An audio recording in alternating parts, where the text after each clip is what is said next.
নমস্কাৰ বন্ধু বান্ধৱীসকল, ঘৰুৱা দিহালৈ স্বাগতম জনাইছোঁ। শনিবাৰে মনে মনে পুৰি পেলাওক এই এটা বস্তু, সকলো দুখ কষ্ট পুৰি শেষ হ'ব। বন্ধু বান্ধৱীসকল, শনিবাৰৰ দিনটো হৈছে শনিদেৱৰ দিন। এইদিনা শনিদেৱৰ পূজা আৰাধনা কৰাৰ লগতে যদি বিশেষ কিছুমান উপায় কৰা হয় তেন্তে শনি দুখ খণ্ডন হয়, লগতে যিকোনো মনোকামনাও পূৰ্ণ হয়।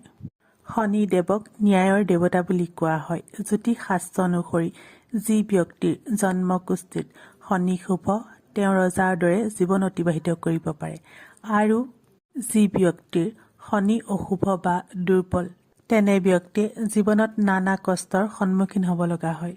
আজিৰ এই ভিডিঅ'ত শনিবাৰৰ দিনা কৰিব লগা বিশেষ এটা উপায়ৰ বিষয়ে ক'ম, যি উপায় কৰিলে শনিদেৱৰ কৃপাত আপোনাৰ সকলো দুখ কষ্ট দূৰ হ'ব।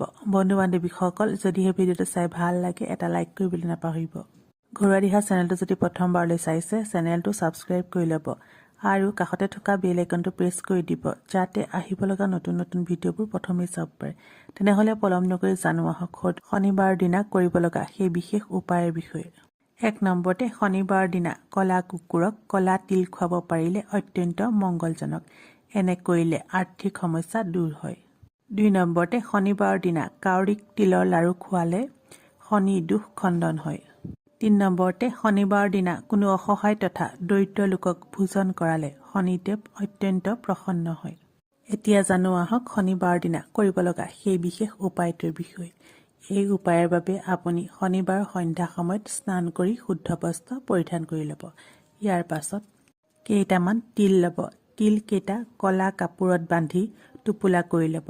তাৰ পাছত তিল তেলত ডুবাই লৈ শনি মন্দিৰৰ ওচৰত অৰ্থাৎ শনিদেৱৰ ওচৰত পুৰি পেলাব। যদি শনি মন্দিৰ ওচৰত নাই, ঘৰৰ ঈশান কোণত এই টোপোলাটো জ্বলাই দিব। সম্পূৰ্ণ বিশ্বাসেৰে আপুনি শনিবাৰৰ দিনা এই উপায় কৰিব, ইয়াৰ ফল নিজে দেখা পাব। বন্ধু বান্ধৱীসকল, যদিহে ভিডিঅ'টো চাই ভাল লাগিল, কমেণ্টত শুদ্ধ মনে লিখিব জয় শনিদেৱ। তেনেহ'লে আজিলৈ আহোঁ, ধন্যবাদ।